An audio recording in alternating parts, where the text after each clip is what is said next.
Main focus பார்த்திங்க அப்படின்னா ஒரு சுத்தமான பொருள் வந்து கஸ்டமர் தர கொண்டு போய் சேர்க்குறது தாங்க. நம்மளை பார்த்திங்க அப்படின்னா ஸ்டார்டிங் ஆயில் எக்ஸ்ட்ராக்ஷன் மிஷின் பார்த்திங்க அப்படின்னா ஸ்டார்டிங் வந்து ஹோம் யூஸ் மிஷின்லேருந்து ஸ்டார்ட் ஆகுதுங்க. அது மாதிரி பிஸ்னஸ் பண்ணுறவங்க பண்ணி கொடுத்துட்ருக்கோம் சார். மேக்ஸிமம் பார்த்திங்க அப்படின்னா ஒரு மணி நேரத்துக்கு 10 கிலோ 1/2 கிலோ ஸ்டார்ட் பண்ணி ஒரு நாளைக்கு ஒரு 2000 டன் பண்ணுறவங்க வரைக்கும் பண்ணி கொடுத்துட்ருக்கோங்க. அது போக பார்த்தீங்கன்னா மசாலா ஆக்கிறது அந்த மாதிரி ஐட்டம் பண்ணி கொடுத்து மேனுஃபேக்சர் பண்ணிட்டு இருக்கோம். லாஸ்ட் 10 இயர்ஸாக பண்ணிட்டு இருக்கோங்க. ஆல் ஓவர் இந்தியா ஃபுல்லாக பார்த்தீங்கன்னா டெலிவரி கொடுத்துட்ருக்கோம். டோர் ஸ்டெப் சர்வீஸும் கொடுத்துட்ருக்கோம் சார்.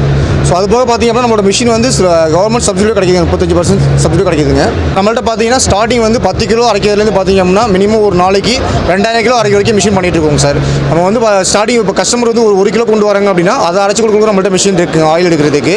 ஸோ பார்த்தீங்கன்னா நம்மளோட இது நம்ம மிஷினில் ஆட்டின ஆயிலுங்க கடலை எண்ணெய். ஸோ ஆட்டி ஒரு 1 நைட் வச்சிங்க அப்படின்னா இந்த அளவுக்கு உங்களுக்கு ஃபுல்லாக கிளியரான எண்ணெய் வந்துடும் சார். இதை அப்டேட் நீங்கள் டேரெக்டாக பாட்டில் பண்ணி சேல் பண்ணலாங்க. அது ஓகே சார். அதுபோக பார்த்திங்க அப்படின்னா நம்மளோட ஆயில் மிஷினில் வந்து ஒரே மிஷினில் நீங்கள் வந்து கடலை எள் தேங்காய் பாதாம் கரிஞ்சீரகம் அது மாதிரி ஒரு 30 வெரைட்டி ஆயில்